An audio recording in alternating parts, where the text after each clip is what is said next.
Alhamdulillahi Rabbil Alamin. Wassalatu wassalamu ala rasulihil amin,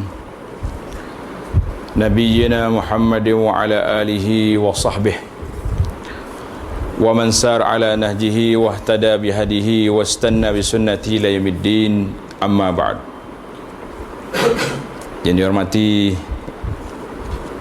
pengurusi majlis dan juga pengurusi Masjid Luqman, semua ahli tata kuasa masjid, muslimin dan muslimat, para jemaah sekalian, Assalamualaikum warahmatullahi wabarakatuh. Alhamdulillah, syukur kita kepada Allah Azza wa Jalla kerana pada pagi yang mulia ini dapat kita bersama dalam majlis ilmu, majlis Mudarasatul Quran, mengulang kaji beberapa ayat Al-Quran yang menyebut tentang masalah keimanan kita kepada Allah Azza wa Jalla, di mana sebagai seorang Muslim atau seorang mukmin yang Allah Subhanahu wa Ta'ala beri kepada kita panduan dalam hidup ini, sama ada panduan dalam bentuk perkara-perkara yang perlu dan wajib kita lakukan, ataupun panduan dalam perkara yang kita kena tinggal dan kita kena jauhkan. Kerana manusia ini sama ada arahan suruh buat ataupun larangan daripada melakukan. Ini menjadi tugas seorang mukmin. Dalam ayat Quran yang menyebut tentang a'udzubillahi minasyaitonirrajim, kuntum khaira ummatin ukhrijat linnas ta'muruna bil ma'ruf wa tanhauna 'anil munkar wa tu'minuna billah. Jadi dalam ayat yang merintahkan supaya kita beriman kepada Allah dan seterusnya bertugas, iaitulah tugas amar ma'ruf dan nahi munkar.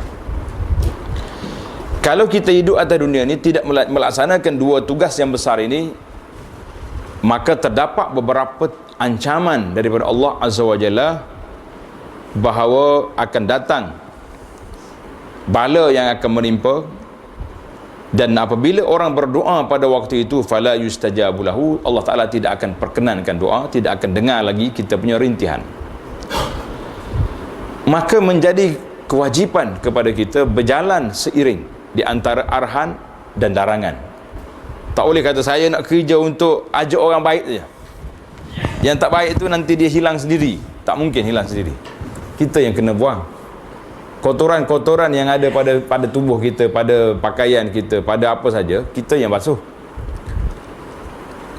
Ini menunjukkan bahawa dalam melalui proses kehidupan kita akan melalui dua peringkat, iaitulah peringkat memantapkan iman dan peringkat menyelamatkan iman. Satu mantapkan, kuatkan, satu lagi selamatkan. Saya mengucap jazahullah khairah kepada Al-Fadhil Tuan Imam kita di atas bacaan dia tadi, ayat yang menyentuh tentang di permulaan surah Al-Baqarah. Tengok dah ayat yang kita baca tadi dalam awal surah Baqarah, Allah Ta'ala sebut tentang berapa ayat tentang sifat orang beriman. Kemudian disebut tentang dua ayat tentang orang kafir. Simple aja, orang kafir senang. Dan sifat yang ketiga yang menjadi persoalan yang payah iaitulah sifat yang diperjelaskan sejelasnya, supaya kita berhati-hati, supaya kita beringat, supaya kita tidak terjebak dengan golongan yang ketiga, yang disebut dengan nama dalam sejarah ini, disebut dengan nama golongan al-munafiqun, iaitulah golongan yang bermuka-muka, golongan yang mengizharkan Islam di depan tapi dalam hatinya penuh dengan kekufuran. Oleh kerana dia ni payah, maka Allah Subhanahu Wa Ta'ala beri kepada kita penjelasan yang begitu jelas. Tuan-tuan boleh tanda nanti, balik cari dalam Al-Quran, mengikut dalam kajian yang dibuat dalam risalah ini, dirasah Quraniyah ni, fin nifaq wa asaruh, tentang munafikin saja Allah Ta'ala turunkan ayat Al-Quran sebanyak 240 ayat dalam Quran. 240 ayat bincang khas tentang munafikin dalam kitab yang ada di tangan saya ni, satu tesis risalah magister ataupun master yang ditulis tentang al-munafiqun dan ciri-ciri serta peranan mereka dalam negara Islam yang diceritakan di dalam Al-Quranul Karim. Bermakna ini satu sifat yang bahaya, satu sifat yang cukup mencemaskan, kerana sifat ini ada dua yang kita akan sebut nanti. Munafik ini ada dua kategori. Satu dia panggil nifaq i'tiqadi, munafik i'tiqad. Yang ni yang Tuhan sebut, innal munafiqina fid darkil asfali minan nar, orang yang duduk di bawah neraka yang ke bawah. Dia panggil munafik i'tiqad. Satu lagi dia panggil munafik amali, munafik dari sudut perbuatan. Yang ini tidak terkeluar daripada Islam, tetapi dia punya tercala dari sudut sifatnya, dari sudut amalannya, dari sudut akhlaknya. Orang ini dikira orang yang bermasalah dari sudut akhlak. Kita sebagai seorang mukmin yang duduk di antara dua kumpulan yang sesat atas dunia, iaitulah satu dia panggil kumpulan al-murji'ah, satu lagi kumpulan munafiqin ataupun kumpulan khawarij yang terlalu keras mengkafirkan orang. Ini pun bahaya. Baik, para jemaah sekalian, kita cuba takrifkan dulu iman. Apa dia iman? Bila kita mengucap rukun Islam yang pertama, syahadatu an la ilaha illallah wa anna Muhammadar Rasulullah. Rukun Islam yang pertama mengucap dua kalimah syahadah, kan? Bila kita nak mengucap syarat terima syahadah ini, iaitulah orang itu berkata dengan lidah. Kalau mari orang tu kerah ucap dah dalam hati, dia tak kata dengan lidah dia, jadi ke tidak? Tak jadi. Dan mungkin dia kata dengan lidah, aku mengucap dua kalimah syahadah, dia kata la ilaha illallah Muhammad Rasulullah, tapi tak masuk dalam hati, pun tak jadi. Ada orang mengucap dengan lidah saja, mungkin dengan hati pun kata, tapi tidak dengan anggota yang lain. Ini pun kepincangan. Karena itulah ulama Ahlus Sunnah wal Jamaah, mereka meletakkan syarat penerimaan syahadah seorang itu 3 syarat. Yang pertama, kata dengan lidah, asyhadu an la ilaha illallah wa anna Muhammadar Rasulullah, kata. Kemudian ditasdik dengan hati. Dalam hati kita juga berkata bahawa aku mengakui tidak ada Tuhan yang berhak disembah kecuali Allah, dan mengakui bahawa Nabi Muhammad sallallahu alaihi wasallam itu pesuruh Allah. Tak. Baik. Ucapan dengan lidah orang boleh dengar, tapi tasdik dalam hati siapa yang boleh tahu? Kita boleh tulis, oh saya dah percaya dengan Allah, dalam hati saya ini penuh keimanan. Mana bukti? Takkanlah kita bila orang mengucap dua kalimah syahadah ni nak angkat dia terus bawa ke IJN, suruh suluh scan, tengok ada iman tak dalam hati dia. Boleh cari macam tu? Doktor kata kalau macam tu senang, ada. Dekat masjid ni kita beli satu mesin atas sini, pagi-pagi pergi tengok tak hati tu, ada iman ke tak ada iman hari ni. Kalau tak ada iman, kena kuatkan sikit zikir lagi, kena kuat lagi baca. Jadi nak nilai keimanan tu, nak nilai bagaimana? Siapa yang boleh tengok? Semua orang boleh mengaku iman penuh dalam hati aku. Macam ada setengah orang hari ni, bila kita sebut, kenapa awak ni tak solat? Hati saya hati baik, yang duk solat tu pun belum tentu lagi. Kita kata awak boleh dakwa, tapi dakwa mesti bawa bukti. Dakwaan seorang itu mesti tunjuk bukti bahawa apa yang dia kata mesti kena betul. Habis macam mana nak tahu? Kerana itulah tartib mantiqi, tartib susunan rukun Islam itu Allah Taala letak yang pertama mengucap, yang kedua salat. Kenapa dia tak letak yang kedua haji? Kalau letak haji berat kita tak. Lepas dia mengucap dua kalimah syahadah, bawa ke tabung haji, ni nak test dia ni Islam ke tidak. Tabung haji kata awak boleh kota daftar 2013, kota dia akan naik 2065. Berapa puluh tahun lagi nak tunggu dia Islam ke tak? Berat. 65 sekarang. Kena pergi daftar cepatlah, jangan duduk tunggu-tunggu. Nanti tak sempat pula dah. Baik. Satu lagi Tiga kategori. Itu Ahlus Sunnah, duduk tiga. Maka oleh kerana kita dituntut supaya beriman itu dengan hati dan dengan anggota yang menjadi contoh, yang menjadi penanda aras bahawa orang ini tak beriman, maka diletaknya amal dengan anggota. Amal dengan anggota. Jadi mau beriman. Mana tanda? Aku solat. Mana tanda? Kita ada zakat, kita pergi haji, kita tutup aurat, kita buat baik pada orang, kita bagi sedekah, kita baca Quran. Ini semua tanda-tanda zahir seorang itu beriman. Baik, kita pergi pada satu lagi kategori, dia panggil golongan Al-Murji'ah. Golongan Murji'ah, mungkin tuan-tuan jangan dengar nama ni. Kau tak pernah dengar lagi? Tak dengar? Sebab belum pernah ada. Mana ada nama NGO Al-Murji'ah? Kalau pergi cari dekat ROS pun tak ada nama ni. ROS tak ada daftar nama. Maka Murji'ah ini, bagi dia, ini kena tanda ni, siapa yang dah beriman, mengucap dua kalimah syahadah, dia sudah mengaku dia beriman dengan Allah, berasul Nabi Muhammad sallallahu alaihi wasallam. Pada ketika itu dia kata iman dia sudah tidak terjejas. Dia solat ke, dia tak solat ke, dia mencuri ke, dia merompok ke, dia buat apa saja pun, iman dia sudah bertaraf sama dengan Abu Bakar, sama dengan Sayyidina Umar. Bahkan dia kata setarah dengan malaikat lagi iman dia. Tak rusak. Dia boleh buat apa saja. Maka iman ini yang bahaya. Yang bahayanya sebab dia dakwa dia seorang beriman, dalam kad pengenalan pun sudah tulis beriman, tapi tidak ada amalan yang menunjukkan dia beriman. Ini bahaya.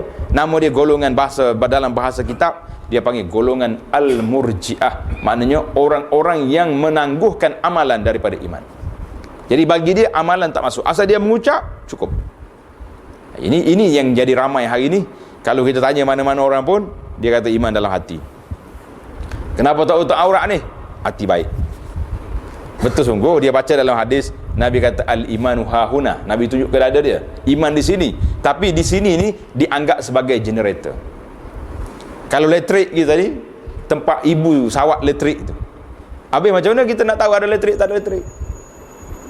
Buka lampu baru tahu cerah, buka kipas berpusing, buka aircon sejuk, baru tahu ada elektrik. Kalau tidak tak tahu. Kata-kata mari tengah hari pula ada elektrik dah ni, pergi jamah sentuh kita punya wayar, sejuk tak panas pun. Maka ia menjadi tanda kepada seorang itu beriman betul-betul, iaitulah apabila dia beramal. Kalau tidak, hari ini cari golongan Murji'ah ni sudah tidak ada, tapi dia berselindung di sebalik nama-nama baru yang disebut, mungkin sebut dengan nama liberal, dengan nama pluralisme, dengan nama apa saja yang nama-nama pahaman-pahaman izim-izim yang ma'anzalallahu biha min sultan, itu nama. Satu lagi golongan yang ketiga, iaitulah golongan yang mengucap dua kalimah syahadah, mengaku beriman dengan mulut tapi tidak dengan hati. Yang ini lebih dahsyat. Yang tadi dia mengaku mulut ada, hati ada, tetapi yang tidak adanya apa? Amalan tidak ada. Maknanya dia masih lagi dalam skop ini, kategori yang kedua. Tapi kategori yang ketiga ni paling dahsyat lagi, iaitulah golongan yang mengaku dengan lidah tapi tak masuk dalam hati. Ini lebih dahsyat. Dia panggil golongan al-munafiqun, golongan nifak. Nifak ni iaitulah orang yang punya dua lorong. Dia panggil macam nifak, lorong arnak, lorong dab. Dia buka lorong ni, dia keluar lorong ni. Orang ni pun macam tu juga. Dua pintu ada. Jumpa orang beriman, Allah Ta'ala sebut dalam awal surah Baqarah tadi, qalu amanna. Bila duduk dengan orang beriman, orang solat, orang baik-baik, kita beriman.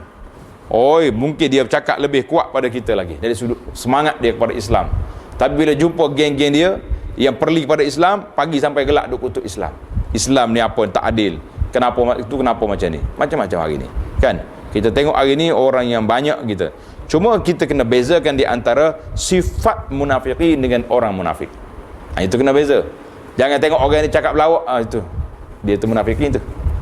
Pergi angkat bendera terus pacak. Macam ada sebagai orang hari ni, kerja dia letak brand ataupun label kepada orang lah, itu bukan kerja kita. Ulama Ahlus Sunnah tidak bekerja dalam masalah ini, menjelaskan perbuatan sedemikian silap tapi tidak dipasang kepada orang tertentu. Ini silap kita.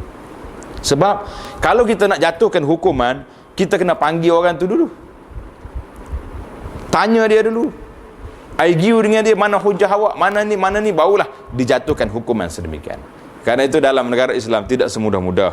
Orang kata kalau kita laksanakan undang-undang Islam, ramai orang potong tangan. Siapa yang nak potong? Bukan kerja orang duk potong tangan.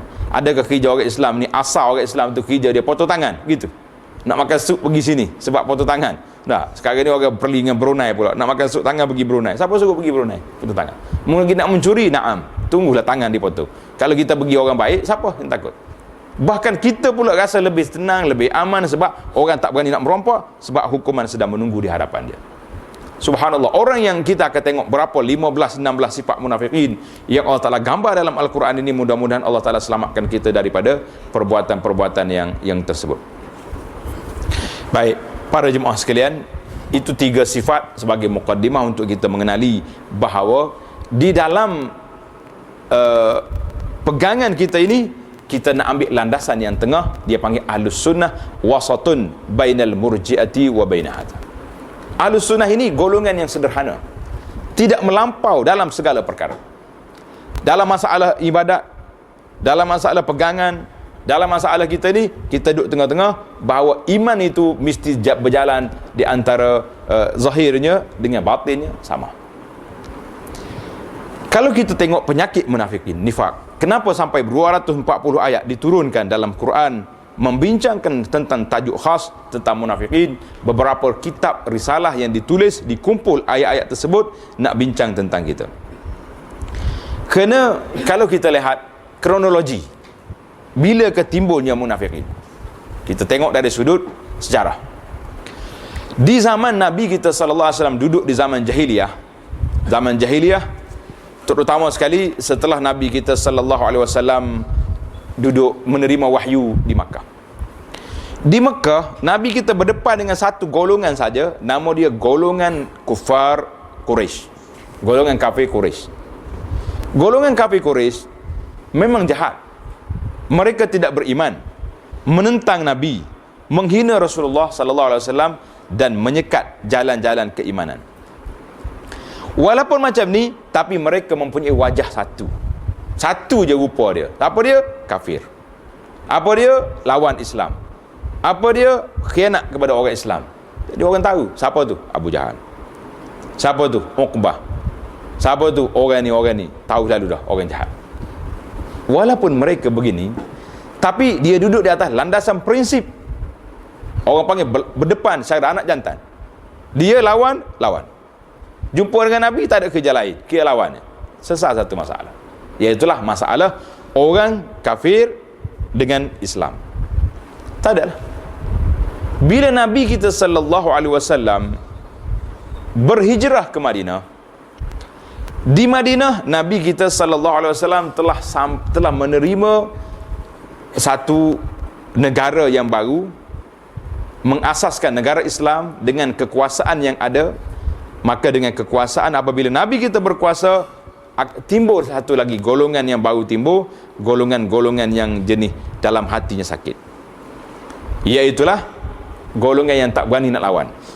Nak lawan berdepan tak berani, menyembunyikan permusuhan, tapi berhadapan dengan senyuman seolah mereka beriman. Golongan di Madinah ni dipimpin oleh seorang yang bernama Abdullah bin Ubay bin Salul. Tulis nama ketua dia pun nama Abdullah, bukan nama orang lain. Kalau mari nama John ke nama apa benda, orang tak terdarat nama Abdullah.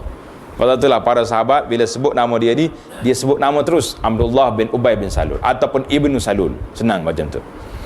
Abdullah bin Ubay, kenapa dia jadi munafikin? Ini kena tengok dia punya sejarah. 5 tahun sebelum kedatangan Nabi sallallahu alaihi wasallam, dia panggil Harbu Bu'as. Berlaku peperangan di Madinah yang menyebabkan ketua-ketua besar kabilah Aus dan Khazraj yang berperang di Madinah selama 120 tahun. Bukan peperangan yang pendek, 120 tahun. Dia berperang, mati ramai, dia kata stop dulu. Rehat dulu 4-5 tahun, kita besarkan balik anak-anak muda, pemuda-pemuda dia besar balik, latih perang semua sekali. Bila ada timbul isu kes, dia perang balik. Mana berpanjangan 120 tahun, sehingga datangnya Nabi SAW menyatukan mereka.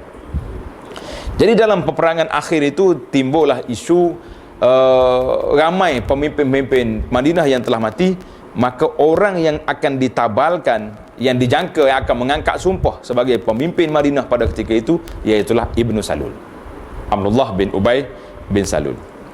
Tengah duk proses macam ni, tiba-tiba Nabi SAW datang ke Madinah. Secara automatik jawatan pemimpin Madinah telah bertukar kepada Nabi SAW, yang menyebabkan Abdullah bin Ubay bin Salul gigit jari, kata orang, makan hati, benci kepada Nabi kerana telah merampas jawatan yang dia sedang mengidam-idamkan. Maka nifak masuk dalam hati, berpura-pura solat belakang Nabi, bahkan tak boleh nak kesan secara berdepan, sebab payah kita nak kata duduk atas masjid. Kalau kita kata dia ni kafir orang duduk sembahyang belakang Nabi. Bahkan dalam sejarah Al-Quran ini, ketika menafsirkan ayat yahlifuna billahi ma qalu, mereka bersumpah, mereka tak kata. Apa dia di? Ada seorang yang bernama Al-Julas Ibnu Suwaid. Al-Julas Ibnu Suwaid, dia ni selalu duduk belakang Nabi SAW dalam kuliah, belakang Nabi, dalam solat di belakang Nabi. Tapi waktu Nabi kuliah, dia undur selu-selu keluar. Ini di antara sifat munafikin wal iyazubillah. Dia pergi solat tapi tak nak dengar kuliah. Kita minta maaf lah, tu mungkin kita sini kadang-kadang kelang kabut, bukan tak nak dengar ustaz, tapi nak pergi hantar anak sekolah lah, tuition lah, apa lagi nak pergi pejabat, pergilah. Tidak, kita cuma sifat dia orang tu, dia pergi bukan kerana nak belajar. Kalau dengar pun bukan nak belajar, nak pergi tulis laporan. Ustaz ni kata apa, mudah nak jawab balik lepas pada tu. Itu je, mudah nak ulas balik. Jadi Julas Ibnu Suwaid ni, ada seorang anak saudara dia nama Umair Ibnu Sa'ad. Nak dengar cerita Umair bin Sa'ad, cerita kanak-kanak. Umair bin Sa'ad radhiyallahu anhu, seorang budak yang bila Nabi kuliah, dia hadir dengar kuliah. Lepas dengan kuliah, dia balik ke rumah dia, jumpa dengan pakcik dia, dia duduk dengan pakcik dia. Julas bin Sa'ad selepas ni, Al-Julas Ibnu Suwaid ni pak saudara dia, duduk dengan pakcik. Dia balik-balik ke rumah, tengok pakcik dia dengan geng-geng duduk buah besar di rumah ni. Dia tanya, oh pakcik, rugilah Rasulullah mengajar di masjid, pakcik-pakcik semua ni tak dengar kuliah. Hari ni tajuk yang dibincangkan tentang syurga dengan neraka, seolah-olah kami nampak depan mata kita syurga dengan neraka. Pak saudara dia jawab apa? Dia kata, kalau benarlah apa yang kamu kata, ni sedap ni, kalau mendengar apa yang kamu kata, kami semua ni, pakcik-pakcik semua ni lebih bodoh daripada hemar. Hemar ni donkey, lebih bodoh daripada keldai. Umair bin Sa'ad bangun berdiri, tegak bulu roma. Dia kata, wallahi ya ammi, dia sumpah depan pak saudara dia, mulah orang yang paling aku sayang atas dunia ini kecuali hari ini. Aku sekarang ini berada di persimpangan jalan.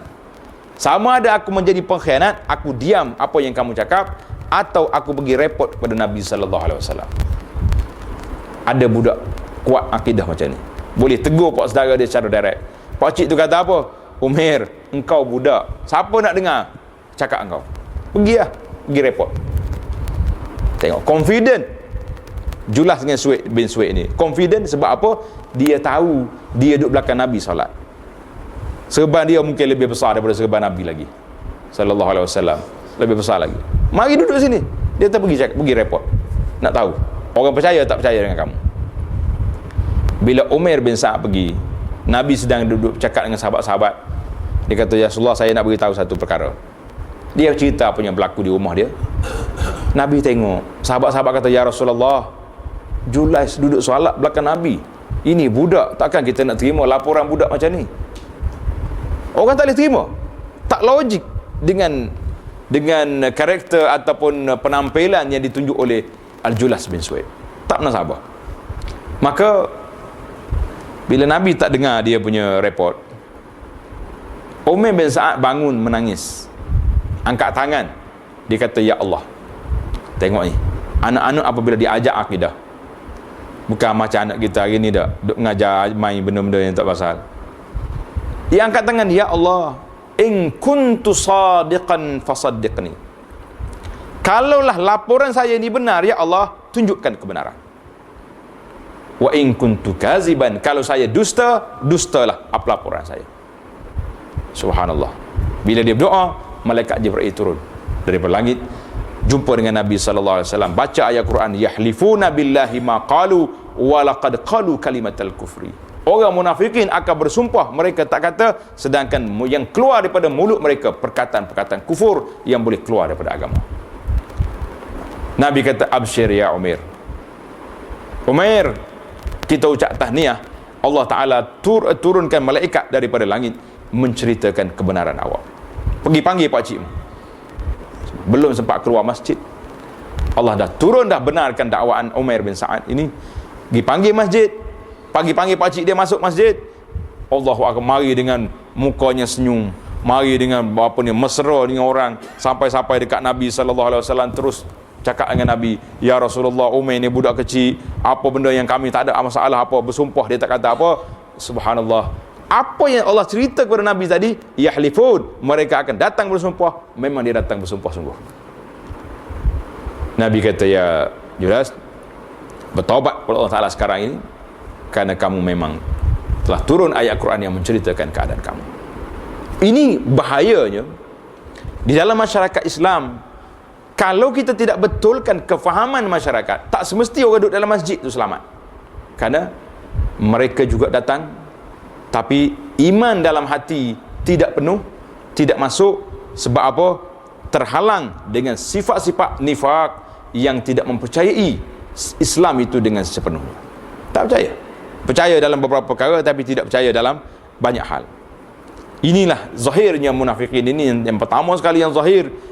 Abdullah bin Ubay bin Salul ini zahir apabila mereka keluar ke Uhud, sampai di satu tempat nama dia Ajimati Syaikhaini. Sampai di sini mereka telah lari balik hampir 1/3 tentera. Tengok, sampai di Uhud Nabi lagi perang, bawa 1,000 orang tentera. Bila Nabi tengok dekat dengan Ajimati, dekat dengan Uhud lah, Ajimati Syaikhaini, nampak masjid kecil dia, duduk situ nampak bukit Uhud. Nabi kata, siapa orang ni? Kanak-kanak belum balik. Ini siapa ni? Tak kenal muka ni. Oh, dia kata saya belum Islam. Nabi kata balik.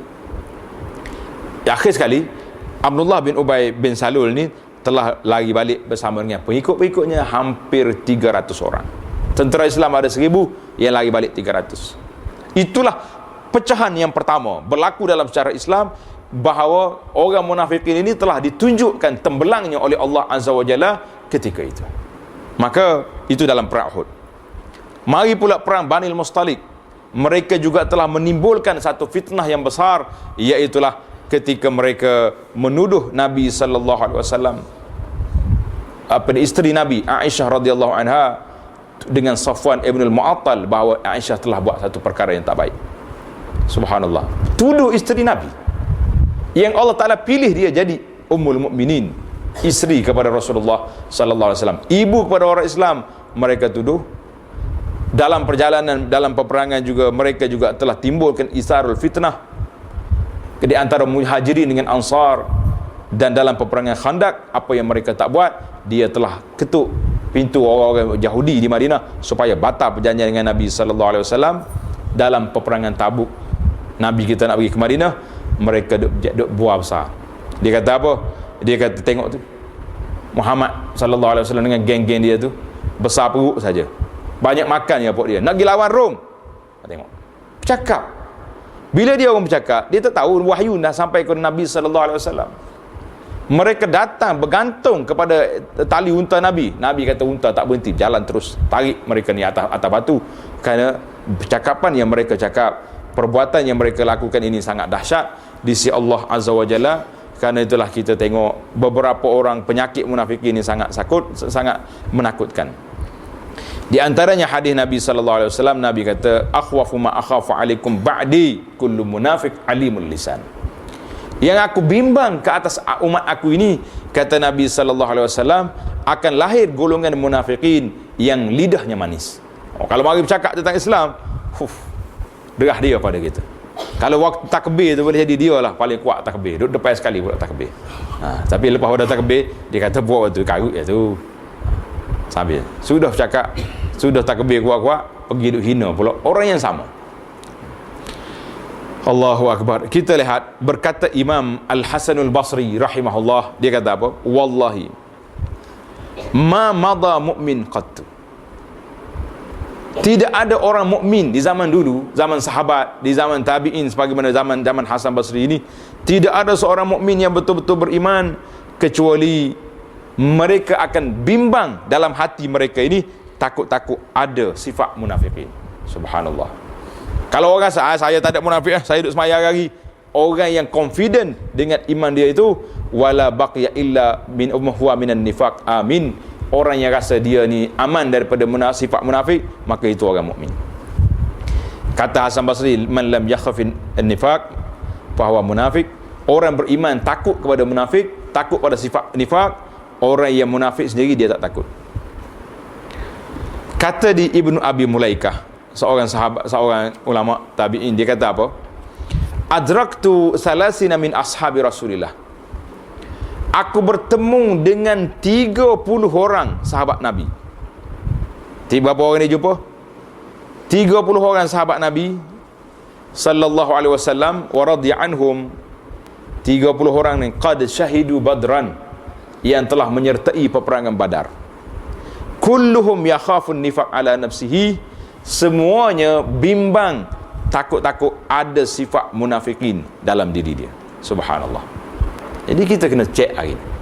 Kita buat semakkan, tengok dalam ni sifat-sifat munafikin yang kita akan sebut ini, bahawa ulama-ulama zaman dulu, salafus salih, bimbang, takut-takut sifat munafikin ini ada dalam diri mereka. Umar Ibn Khattab radhiyallahu anhu sentiasa pergi bertanya seorang sahabat yang nama Huzaifah bin Yaman. Tengok cerita Huzaifah ni saya nak sebut pada para jemaah supaya kita tidak rasa kita ni bertarah Huzaifah. Ada setengah orang hari ni dia nak naik tarah dia tu macam Huzaifah bin Yaman. Huzaifah ni seorang sahabat yang Nabi dedahkan nama-nama munafikin kepada dia. Orang tu munafikin, orang tu Nabi tahu. Pasal tu waktu Sayyidina Umar minta izin dengan Nabi nak bunuh orang munafikin dalam peperangan Uhud, Nabi kata tak boleh, nanti orang bercakap, dia kata Muhammad bunuh sahabatnya sendiri. Muhammad telah bunuh sahabat sendiri, maka Nabi tak mahu timbulkan fitnah ini. Nabi kata jangan. Kita kenalkan sifat munafikin, tapi jangan sekali-kali begitu tunjuk dia munafikin. Yang tahu sifat dia siapa? Huzaifah. Sebab tu saya bimbang hari ni ada pemuda-pemuda Islam kita ni pun kadang-kadang nak menaik tarah diri dia sendiri seperti Huzaifah. Dalam Facebook ada orang hantar kat saya, dia macam borang siap dah, tak nama orang ni serai, dia pun keluar kat bawah tu, orang ni tak boleh pakai, ustaz ni tak boleh pakai ni, tarah munafikin ke, tarah apa dia ke, tarah liberal ke, apa kena belakang dah. Jadi ada setengah-setengah orang penceramah kita ni memang edit sangat dah. Kalau tak sebut nama orang ni, mungkin tak ada idea dia nak ceramah. Itu pun bahaya juga. Jadi kita jangan hulu dalam masalah, melampau sangat. Kadang-kadang dalam perkara yang para ulama berselisih pandangan yang begitu mudah, tiba-tiba kita isar, kita lambung isu itu sangat besar. Macam isu tak, contohnya bila pergi ke Masjid Haram contohnya, orang tak baca kunut. Itu mazhab Hambali dia tak baca kunut. Tiba-tiba kita lantak, kita pukul ke isu kunut ni seolah macam isu kunut ni satu isu kafir dengan Islam lah, timbul isu. Jangan. Ada benda-benda juz'iyat yang tak perlu dibesarkan, tapi perkara-perkara macam ni berlaku. Tengok, jangan jadi Huzaifah. Huzaifah je tahu.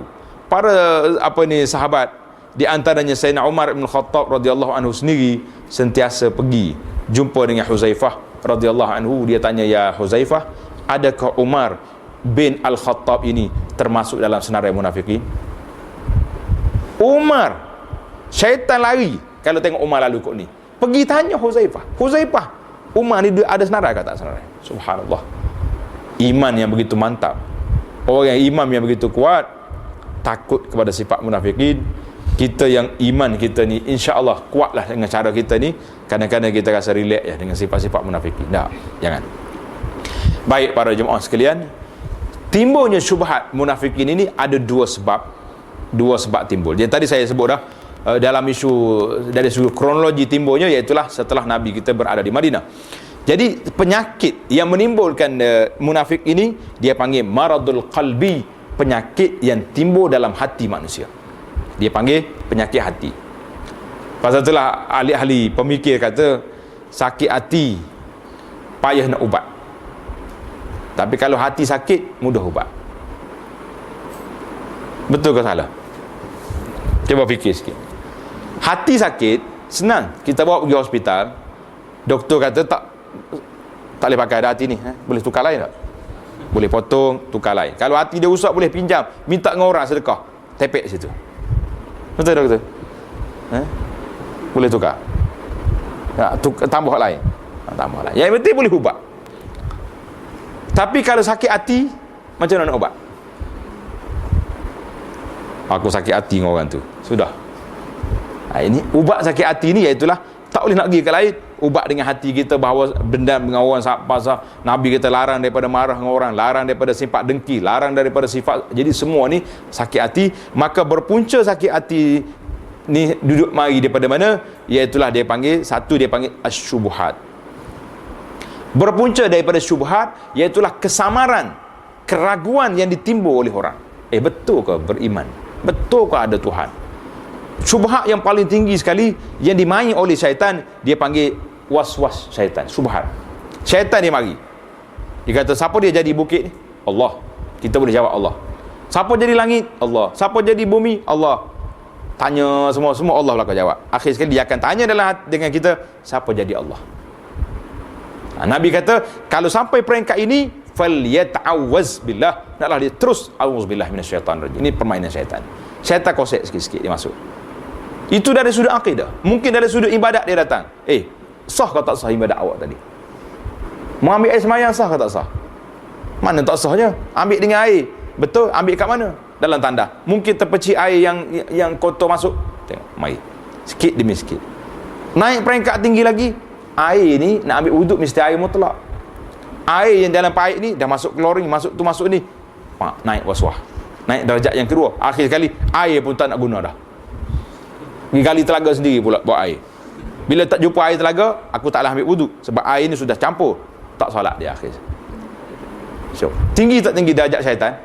Dia tak masuk lorong yang tak betul, no entry dia tak pergi. Dia pergi dengan lorong yang rasmi. Pasal tu saya cakap, saya selalu gurau cakap, orang masjid ni syaitan tak mari ajak pergi tengok K-pop ke black metal, tak ada. Dia tahu dah puak ni puak baik-baik, tapi dia masuk lorong lain pula. Dia masuk tengok apa? Tengok saya pukul 5 mari buka lampu masjid. Mana AJK lain mari? Silap-silap lepas sembahyang subuh tulis pula dekat Facebook, semalam sudah tahajud perdana. Letih ni hari ni. Tengok. Dia masuk lorong riak. Ahli ibadat, ini lorong dia. Ahli maksiat, ini lorong dia. Dia punya masuk channel betul. Kita yang tak betul channelnya tak. Rempuh tak tu kalu. Ini penyakit syubhat yang ditimbul oleh syaitan yang menyebabkan penyakit dalam hati ni yang menimbulkan sifat nifak. Akan mari sifat munafikin. Dia ragu-ragu, akhir kali dia tak percaya kepada Islam. Ini timbul isu liberal lah, timbul isu apa yang menentang Islam hari ni. Siapa dia? Orang yang tak kenalannya agama Islam. Tengok dalam video klip orang duduk sebar sekarang ni. Perli isu hudud. Hudud ni bukan hak siapa-siapa. Bukan Kelantan punya, bukan Selangor punya, bukan siapa punya. Hudud ini Allah Ta'ala yang sebut dalam Quran. Tapi kamu buat perli buat apa? Tak mampu nak laksana, cerita lain. Tapi jangan perli asal kepada hukum.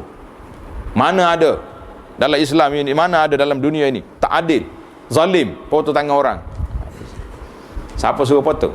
As-sariqu was-sariqatu faqta'u. Siapa suruh potong? Allah yang suruh. Tapi pelaksanaan itu cerita lain. Kalau tak mampu buat, jangan perli kepada asal hukum.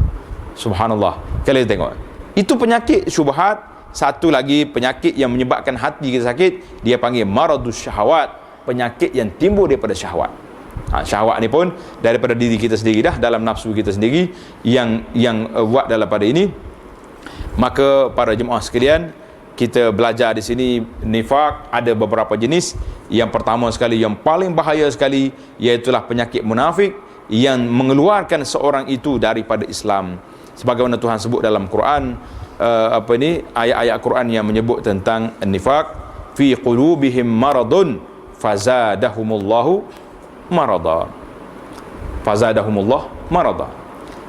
Maka untuk contoh, beberapa contoh yang kita lihat, para sahabat takut kepada sifat munafikin. Seorang sahabat nama dia Hanzalah Al-Usaidi. Hanzalah Al-Usaidi ni radhiyallahu anhu, min kutabi Rasulillah, orang yang rapat dengan Nabi sallallahu alaihi wasallam, penulis. Dia kata apa? Satu hari dia jumpa dengan Sayyidina Abu Bakar. Jumpa Sayyidina Abu Bakar, faqala, Abu Bakar tanya dia, "Kaifa anta ya Hanzalah?" Bagaimana keadaan awak hari ni, Hanzalah? Ini sahabat-sahabat bila jumpa, dia tanya tentang keadaan iman, keadaan suasana, keadaan semua sebenarnya. Maka Hanzalah kata apa? Nafaqa Hanzalah. Hanzalah dah jadi munafik lah Sayyidina Abu Bakar. Subhanallah. Hanzalah nafaq, apa yang jadi munafik?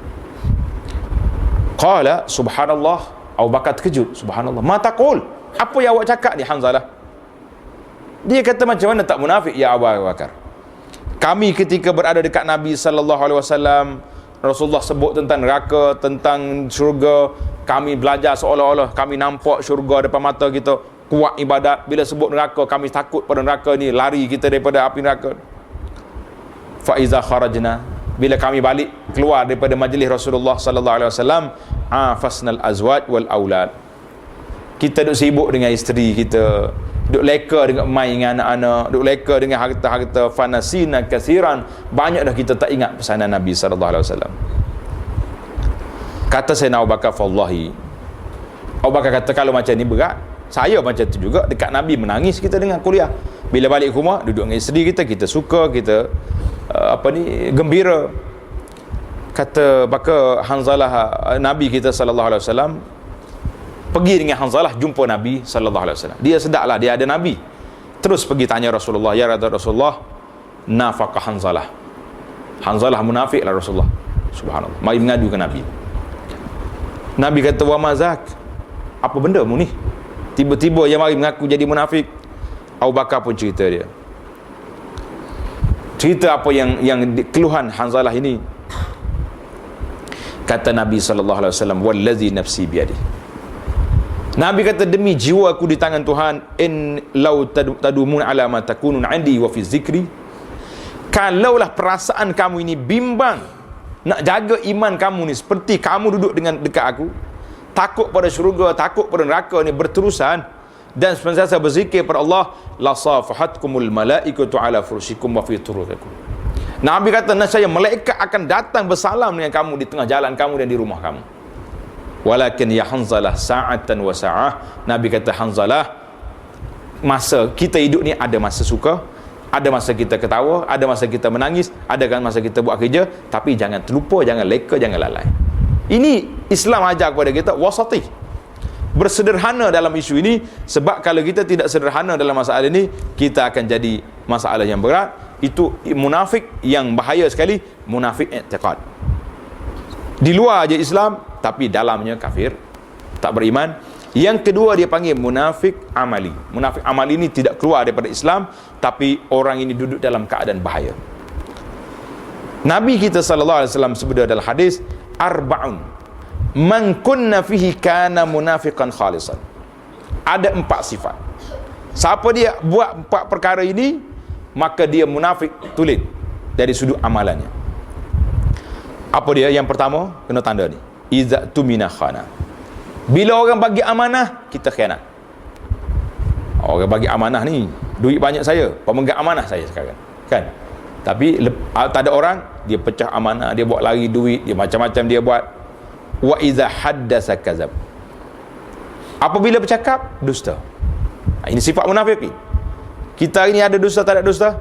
Ada. Bermakna ada sifat munafik dalam jiwa kita. Wa iza ahada ghadar. Bila kita berjanji, tipu. Berjanji nak buat benda ni, tipu. Sekarang ni kalau nak sebut bab janji, Tuhan je maha mengetahui. Suka sangat kita ni berjanji tu berjanji ni. Tak?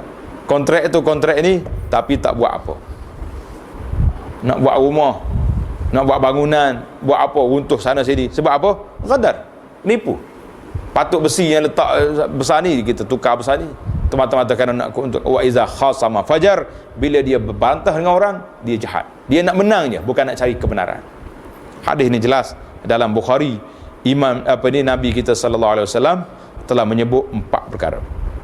Kata di ulama, ajma'al ulama, maka siapa-siapa yang ada sifat ini, cakap dusta, tipu orang, mereka masih lagi dalam daerah, dalam lingkungan orang Islam, belum lagi terkeluar daripada Islam, sehinggalah mereka keluar dengan hati mereka tidak percaya pada Islam. Tapi dipanggil nifak amali, walaupun tidak keluar daripada Islam, tapi perbuatan itu dosa besar, perbuatan itu dosa, perbuatan itu tidak baik, perbuatan itu iaitulah perbuatan yang dilarang dalam Islam.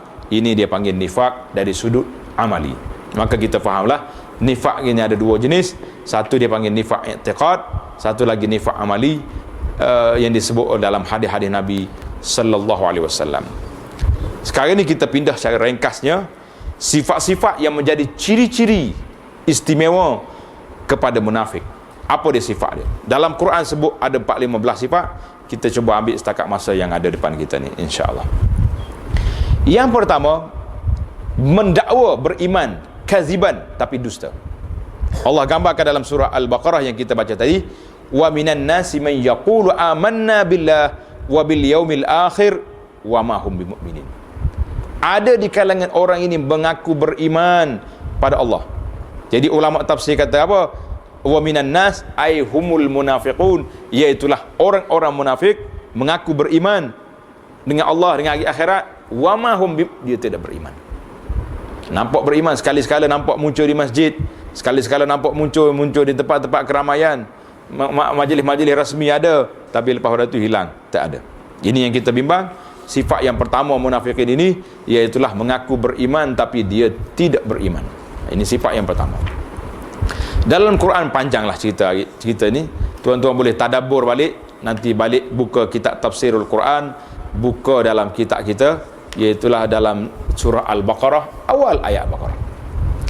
Sifat yang kedua munafikin, al-khida', sifat suka menipu, cakap putar belik. Yukhadi'una Allah walladzina amanu wa ma yakhda'una illa anfusahum wa ma yash'urun. Sifat yang kedua, nipu, dia tipu Tuhan. Apa nak tipu Tuhan? Bila solat tidak kerana Allah, kita tipu siapa? Yang munafikin. Allahu Akbar, tapi tak ingat ke Tuhan. Dalam surah Al-Ma'un, ara'aital ladzi yukazzibu bid-din fadzalikal ladzi yad'ul yatim wa la yahuddu ala ta'amil miskin fawailul lil musallin. Tengok, dia ni sifat munafikin, yukhadi'un Allah. Tuhan sebut dalam Quran, mereka tipu Tuhan. Jadi kita hari ni para jemaah sekalian, ingat baik-baik. Kita jangan pandang jauh kat, oh tu munafikin. Aku tipu Tuhan, tak tipu Tuhan? Tak pernah tipu Tuhan. Betul. Tapi ada tak dalam ibadat kita ni, kita buat tidak kerana Tuhan? Adakah tidak? Na'udzubillah. Allahu Akbar. Bila tak ada orang, solat pun cepat-cepat. Bila ada orang, khusyuk. Oh, tengok dia tu kalau solat lama lalu sembahyang sunat.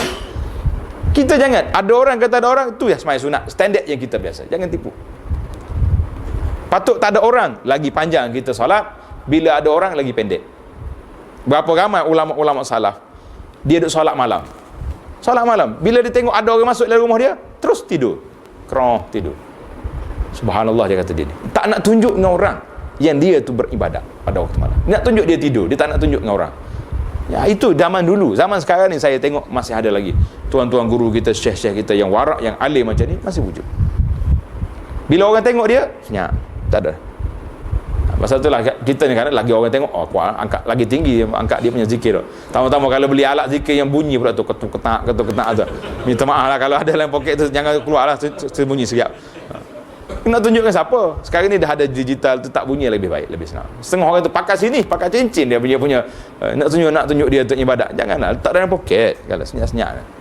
Nak bilang zikir, bilang, tak ada jeda. Saya tak pertikaikan masalah ni. Yang ketiga, sifat munafikin, yang ketiga Tuhan sebut dalam Quran, fi qulubihim maradun, iaitulah dalam hati mereka ada penyakit. Dalam hati mereka ada penyakit. Penyakit dalam hati ni kita tembuk dah tadi, sama ada bersifat daripada syubhat ataupun syahwat. Mari daripada dua perkara. Saya tak nak syarah satu-satu lah, panjang. Kalau tidak tafsir ayat Quran saya 3 bulan tak habis lagi. Sifat yang keempat, izharus salah, menunjukkan kewarakan dia. Kalau tengok pakaian dia, Masya Allah, imam pun kalah dengan jubah dia tu. Cantik lagi dah. Tama-tama baru balik Mekah pula lagi comel kita punya jubah kan. Baik. Tapi ma'ifsari fil ardi, dialah yang buat kerusakan atas muka dunia. Allahu Akbar. Pakai jubah tapi perancang, bawa mari segala maksiat, dia juga yang buat. Siapa dia penganjur majlis tu? Lompat-lompat tu. Itu haji tu haji, anjur majlis maksiat. Ini munafikin nama dia macam ni. Nampak salah dari sudut pakaian, tapi dia lah penganjur. Dia nak merosakkan masyarakat. Yang sifat yang kelima, as-sukhriyah minal mu'minin, suka perli kepada orang mukmin. Tengok, Allahu Akbar. Puak-puak ni tak ada kerja lain, cakap Islam. Orang duk cakap nak naik ke bulan, nak naik ke ke angkasa, lepas dia duk sibuk dengan undang-undang Islam. Ya, apa benda ni? Munafikin ni cakap macam ni. Na'udzubillah lah kalau kita tercakap sebelum ni, kita bertaubat kepada Allah SWT. Munafikin ni sifat dia suka perli kepada program-program keislaman, dia perli. Sifat yang keenam, walatul kufar, memberi walak kepada orang kafir tetapi tidak kepada orang Islam. Dengan orang kafir minat lalu dah, orang Islam tak mahu. Itu sifat munafikin. Kerana orang kafir ni baik tak baik dia pun, dia kira tidak baik dari sudut mungkar mereka, dari sudut mereka ini tidak beriman kepada Allah Azza wa Jalla. Sifat yang ketujuh, muadatil mu'minin, menentang orang mukmin, dan at-ta'amur, buat perancangan jahat untuk menggagalkan perancangan orang Islam. Kita tengok hari ni orang Islam duduk di mana-mana, dalam negeri dia sendiri ke, dalam mana-mana, kadang-kadang bila tengok ini orang Islam nak buat projek baik-baik, nak nak suruh orang jadi baiklah, maka projek-projek akan disekat, tidak beri bantuan dan sebagainya, kerana orang munafikin tidak suka kepada orang Islam mendapat tempat di dalam masyarakat. Itu sifat yang ke berapa? Yang ke-7. Sifat yang ke-8, sifat munafikin lagi, iaitulah sebagaimana disebut dalam Al-Quranul Karim. Panjang cerita tentang bagaimana orang muslimin ni, orang munafikin ni menyakiti orang Islam. Sifat yang ke-8, al-haliful kazib, suka berdusta, bersumpah. Ingat, kalau kejap-kejap dusta, sumpah lalu. Saya bimbang pada masyarakat Melayu ni, suka bersumpah. Ada masalah apa-apa, pergi masjid sumpah. Siapa dia suruh pergi masjid sumpah? Kalau awak tak ada bukti, jangan dakwa orang. Saya dah sumpah. Dah. Sumpah apa dia? Mahkamah belum suruh sumpah, kita sumpah dah. Ini jangan main. Permainan sumpah-sumpah ni, amin, dia dipanggil lu'batul munafiqin, permainan orang munafikin. Sifat yang ke-9, at-tahakum ila taghut, suka kepada undang-undang taghut, tak mahu kepada undang-undang Islam. Ini sifat munafiqin, wal iyazu billah. Yang ke-10, as-sa'yu li tawfir al-ghita' syar'i, mereka cuba nak menjenamakan semua kerja-kerja dia tu duduk di bawah nama Islam. Saya buat kerja Islam ni, tapi yang sebenarnya bukan kerja Islam pun. Kalau kita cek tengok, tak ada, bernama saja. Ini di antara 10 perkara sifat-sifat munafikin yang bahaya yang ada dalam jiwa mereka, dan disebut dalam Quran. Yang ke-11, mendakwa melakukan ketaatan tapi maksiat dan permusuhan kepada orang Islam, sebagaimana disebut dalam ayat Al-Quran. Yang ke-12, al-i'rad anil Quran, tak mau baca Quran, tak mau tadabbur Al-Quran. Ingat, hari ini saya tengok ada satu benda yang kita kena muhasabah balik dalam diri kita, iaitulah bagaimana kita berinteraksi dengan Quran. Kalau baca Quran, rajin. Ngaji tajwid tu, Allahu Akbar, program dalam TV tu, pukul 12 malam boleh tunggu lagi ngaji tajwid. Tapi kalau orang ajak baca undang-undang Quran, baca hukum Quran, baca bagaimana nak memahami Quran, tak semangat kita. Ini Quran ini bukan diturun untuk dibaca, dibuat majlis-majlis rasmi saja, tapi Quran ini diturunkan untuk diamalkan, untuk kita tadabbur. Orang-orang bukan Islam baca Quran, tadabbur Quran, mereka masuk Islam. Anak-anak orang Islam baca Quran, benci kepada Quran. Ini jadi masalah. Sebab itulah saya tengok bila kita duduk dalam komiti macam kita ni, yang ramai orang bukan Islam, jangan duk kuat sangat kita punya suara luar mikrofon. Kadang-kadang orang akan benci kepada agama dengan sebab kita yang salah mengendalikan masalah. Orang waktu dia tidur, kita duk buka kuat-kuat. Kenapa? Yang kita buka kuat-kuat apa, 5 orang juga mari salat jemaahnya. Kalau nak buka juga, kita tarik mikrofon pergi letak rumah orang Islam saja. Kita buat dia punya wifi khas daripada masjid ke rumah dia. Kita buka kuat-kuat biar dia bangun mari masjid. Ni tak bangun juga. Nak suruh orang lain bangun, kenapa kita nak paksa dia? Bukan dengan cara itu. Kita nak suruh dia hatta yasma'a kalam Allah, mereka dengar kalam Allah tapi yang dia faham. Beri terjemahan Quran, bawa risalah-risalah ni bagi kat dia. Itu tak apa. Kawan-kawan member kita yang duduk kerja sekali, biar dia baca. Biar dia kenal Al-Quran. Ni tidak ni. Tak boleh ni. Ketah nak ayat Quran nak bagi kepada orang bukan Islam macam mana? Habis bila orang Islam nak baca Quran, nak dengar Quran ni? Bila orang Islam nak sampai seru pada mereka? Allahu Akbar. Kadang-kadang bertindak lebih sangat sampai peringkat semua benda nak demonstrasi belaka dak. Nak jaga nama Allah tu kok betul belarak sana sini. Nak jaga nama Allah. Tulis baju Allah, pakai tutup aurat pun tidak. Apa dia Allah mari ke mana lagu tu? Ini pun satu penyakit yang saya tengok. Saya tak kata dia orang tu munafikin, tapi sifat-sifat macam ni tu bahaya. Nampak kami ini mempertahankan Islam. Pertahankan Islam. Orang solat Zuhur duk tarik motor kat depan tu. Macam mana? Sifat yang ke-13, iza'atu asral mu'minin, suka mendedahkan tembelang orang Islam. Dapat maklumat tentang Islam, pergi beritahu pada orang bukan Islam. Sifat yang ke-14, al-mutajaratu bil aqidah, iaitu orang ni jual beli akidah semata-mata nak dapat habuan dunia yang begitu sedikit. Mereka sanggup buat benda-benda yang pelik macam ni. Itu di antara 14 sifat yang terakhir. Yang ke-15, at-takasulu anis salah, orang munafikin ni malas nak salat. Banyak lagi lah, panjang lagi tuan-tuan, insya-Allah kita boleh baca dalam kitab-kitab yang menyebut, yang mengumpul tentang sifat-sifat orang munafikin di dalam Al-Quranul Karim begitu banyak. Kemudian bersama dengan jemaah tadi kita bagi satu kad, dapat ada kad kuning tu. Biasa orang kad kuning nak kena amaran dah, warna je tu tak ada masalah. Kad ni satu kertas yang saya kumpul, iaitulah zikir lepas solat. Zikir lepas solat ni kita menjadi amalan dalam fiqh mazhab Syafi'i. Cuba tuan-tuan tengok yang boleh bahasa Arab lah. Dalam kitab dia panggil kitab Mughnil Muhtaj, kitab Al-Iqna. Itu zikir, format dia tu daripada sunnah Nabi sallallahu alaihi wasallam menjadi amalan dalam fiqh mazhab Syafi'i. Tapi yang tempat kita ni bercampur macam-macam dah. Dia ikut orang saja. Jadi kita ambil ini, walaupun ringkas, para jemaah mampu buat dalam 10 perkara yang ringkas ini, dalam masa mungkin 3-4 minit kita boleh selesaikan zikir kita. Saya tahu para jemaah ni di antara orang yang sibuk kelang kabut dengan sibuk, dua tu ya. Kadang-kadang tak sibuk-sibuk pun memang buat sibuk ya. Lepas solat tak nak berzikir, asyik nak keluar cepat dah. Kalau jumpa kawan kat belakang tu tak balik-balik juga, duduk buat situ ya. Jadi baiklah kita ambil zikir yang kecil ini. Bendanya ringkas, ada 10 je bacaan dalam tu. Cuba apa ni, hafal. Kalau tak boleh hafal pun baca dengan kertas ni tak apa. Pering banyak-banyak keluar, tak ada jadi masalah. Tapi ringkas, simple, sahih. Itu yang penting. Dia panggil dalam bahasa orang moden sekarang, dia panggil autentik dari sudut macam ni, sumber pengambilan dia. Nabi kita sallallahu alaihi wasallam bila lepas salat terus istighfar, astaghfirullah, astaghfirullah, astaghfirullah 3 kali. Ingat dah? Sama tak ingat laginya kan? Allahumma antas salam wa minkas salam tabarakta ya zal jalali wal ikram. Ingat? Kenapa tak ingat? Semua boleh katakan, saya tengok format yang Nabi buat ni 3 rangkap. Astaghfirullah 3 kali, Allahumma antas salam wa minkas salam tabarakta ya jalal wal ikram, la ilaha illallah wa la syarikalah, lahul mulku wa lahul hamdu wa ala kulli syai'in qadir. 3. La haula wa la quwwata illa billah, la ilaha illallah wa la na'budu illa iyyah, lahun ni'matu wa lahul fadlu wa lahus sana'ul hasan, la ilaha illallah wa mukhlishina lahud din wa law karihal kafirun. Yang ni mungkin payah sikit sebab jarang baca. Tapi kalau teringat ke apa ni takbir malam raya tu campur-campur boleh ingat juga ni. Saya bagi format langsung mudah ingat ya.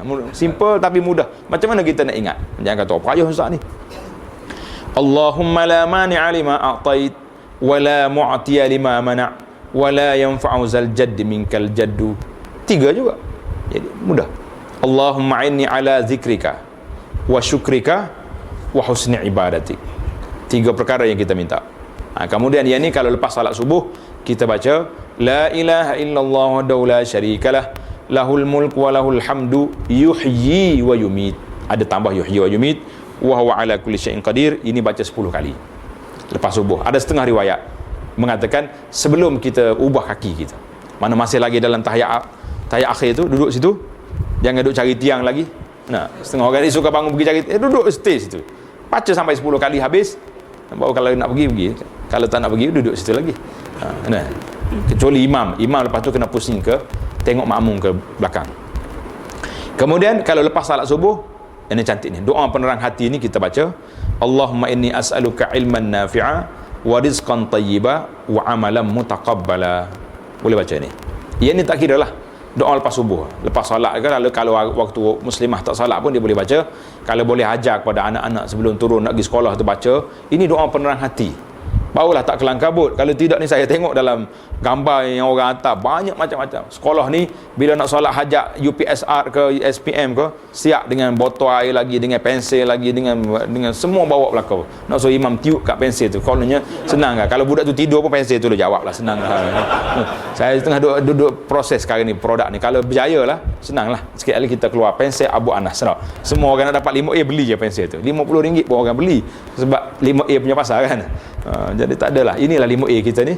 Apa ni? Dia kita punya penerang hatinya, biar anak baca pagi-pagi dengan ikhlas kepada Allah SWT. Jangan duk niat 5A lah. Niat kita nak ilmu yang bermanfaat. Kemudian setiap kali lepas salat mesti jangan lupa baca subhanallah 33 kali, alhamdulillah 33 kali, Allahu akbar 33 kali. Diakhiri dengan la ilaha illallah wa la syarikalah, lahul mulk wa lahul hamdu wa huwa ala kulli syai'in qadir sekali. Mana pelengkap kepada 100 kali. Jadi Nabi kata apa? Siapa dia baca zikir ni 33 ni lepas solat, dihapuskan dihapuskan dosanya, kesalahannya, dosa kecilnya walaupun sebanyak buih di lautan. Banyak mana dah kita tak guna kelorok yang besar ni. Dah tak zikir lepas solat, tak gunalah kelorok ni. Rugi tak rugi? Rugi. Benda simple, ringkas, tapi kita terlepas. Sebab di awal solat tu kita, lepas solat kita duk baca zikir yang lain-lain, tak sampai di sini. Jadi saya nak para jemaah pandai berdikari. Kalau imam baca, alhamdulillah. Kalau imam tak baca pun kita baca. Saya tak nak kita rugi. Tak nak rugi kerana semata-mata ikut program-program yang telah di-set up oleh imam masing-masing kan. Kalau dia baca. Kalau dia tak baca, kita baca. Saya tak menyalahkan dia. Imam pun ada masyarakah dia nak cepat, dia nak kelang kabut. Kadang-kadang nak beri laluan kepada ustaz yang nak ceramah. Ada setengah tu imam tak nak bagi ceramah pun ada juga. Dia zikir lepas maghrib sampai dekat Isya baru berhenti. Saya kata nak ceramah apa lagi, nak Isya dah ni. Rupanya cek dia kata kalau imam tak suka hantar datang. Saya pun tak nak pergi lah sekali. Pergi sekali tu dah lah. Lepas subuh sampai dekat naik matahari baru berhenti. Nak kata nak ceramah macam mana kita. Kita pun boleh kesan juga tak. Riak ikan apa ni panggil, bergerak ikan di air tu boleh tahu juga. Seterusnya kita baca ayatul kursi. Ayat kursi ni tahu baca? Tahu, ingatlah kan. Nabi kata siapa dia baca ayat kursi setiap kali lepas salat, tidak ada yang menghalangnya untuk masuk syurga kecuali mati. Orang tak mati tak masuk syurga, jadi tunggu mati. Bacalah ayat kursi ni, aset besar ini. Dia kata ni Al-Fatihah tak ada. Nabi kita kata baca dah Al-Fatihah. Berapa kali dah baca dalam salat tadi? Kalau subuh 2 kali, belum salat subuh, salat sunat dah 2 kali, 4 kali dah. Belum datang tadi witir dah berapa rakaat dah malam tadi. Alhamdulillah. Jadi format ini, ada orang kata kenapa Al-Fatihah tak salah, surah yang paling afdal. Saya tak ada pertikaikan afdal surah, tapi format bacaan Nabi letak di sini. Kemudian kita baca 3 qul a'udzu rabbil qul huwallahu ahad, qul a'udzu rabbil falaq, qul a'udzu rabbin nas. Baca sekali-sekali selepas 3 solat. Bagi solat subuh dengan maghrib dibaca 3 kali. Boleh ingat tak? Ingat. InsyaAllah senang saja. Siapa kata payah, tak ada orang nak kata payah dah. Kita tahu dah, zikir kita dah ingat. Yang jadi masalah kita ni tak ingat nak berzikir, itu saja. Baiklah, minta maaf lah, saya tunggu masa sebenarnya ni. Sekarang ni sudah sampai masa dia, iaitulah apabila kita salat subuh berjamaah. Kata Nabi SAW dalam hadis Tirmizi, siapa dia salat al-ghada fi jama'atin, siapa dia salat subuh berjamaah, kemudian dia tunggu di masjid tempat dia salat, tak keluar sampai terbit matahari, syuruk, naik matahari kan. Dalam kalender kita naik matahari 7:05, tak boleh solat. Itu tamat waktu subuh. Tamat waktu subuh, bermula waktu larangan solat. Sebab syaitan duk sujud waktu tu, sujud ke matahari. Dia takkan kita nak sujud sekali dengan dia. Jadi bila matahari betul-betul naik, saya anggarkan dalam 10 hingga 15 minit, maka tamatlah waktu larangan. Kita lakukan solat 2 rakaat. Ada orang tanya, solat apa ni ustaz? Solat isyraq ke solat apa? Saya kata solat permulaan duha. Lakukan solat, tapi syaratnya solat subuh berjamaah. Jangan keluar. Tunggu hari cuti, hari minggu macam ni, tunggu. Kalau ada kuliah, tunggu. Jadi bila tamat ini, kita solat subuh berjamaah. Kemudian tunggu dengan zikirnya, dengan istighfarnya, dengan kuliahnya, dengan apa ceramahnya sampai terbit fajar, naik matahari. Lepas waktu melintasi waktu larangan, kita solat 2 rakaat, kita dapat pahala kutibalahu hajatan wa umratan tammatan. Diberi padanya pahala haji dan umrah yang sempurna. Tuan-tuan boleh haji di setia ni, tak payah pergi Mekah. Boleh tak boleh? Hari ni dapat dah lah ni. Besok belum tentu lagi dah. Tunggulah, jangan cepat. Lepas tu baru kita pergi cari nasi lemak lah, nasi apa tu. Jangan duk cepat sangat. Kadang setengah orang ni cepat sangat pergi ketuk pintu, tuan tak buka lagi. Tuan dia kata aku pun nak mai subuh juga. Mari cari nasi lemak dah. Jadi alhamdulillah dapat pahala haji yang sempurna. Hadis ini diriwayat oleh Imam Tirmizi dan ramai ulama-ulama hadis yang mengatakan hadis ini kuat dari sudut sanadnya. Ada setengahnya pertikai tapi saya terima yang kuat. Jadi insya-Allah sebelum kita bangun lepas ni tamat majlis, tuan-tuan boleh solat sunat dulu 2 rakaat, lepas tu baru kita balik. Dapat pahala setakat mana? Alhamdulillah. Besar tak besar kita hari ni? Nak tunggu kota ni 40 tahun lagi, mati 4 kali dah tak dapat kota dah. Kita buat haji di sini dulu sebelum kita pergi haji. Alhamdulillah, Allah Taala bagi rahmat yang begitu besar. Duduk 1 jam lebih sikit ya, kita dapat pahala sedemikian. Wallahu alam. Jadi setakat itulah yang saya nak kata dalam tazkirah ringkas kita pada pagi ini. Tajuk munafikin ini sangat besar. Yang kita buat tadi sepintah lalu, kata orang daripada tak dengar langsung, kita sudah dengar tentang bahaya munafik ada 2, amali dengan i'tiqad. Kemudian sifat-sifat dia tadi cukup banyak. Kita cubalah bersihkan diri kita daripada sifat yang tak baik ini. Subhanakallahumma wa bihamdika asyhadu an la ilaha illa anta astaghfiruka wa atubu ilaik. Wa sallallahu ala nabiyyina Muhammadin wa ala alihi wa sahbihi ajma'in. Walhamdulillahi rabbil alamin.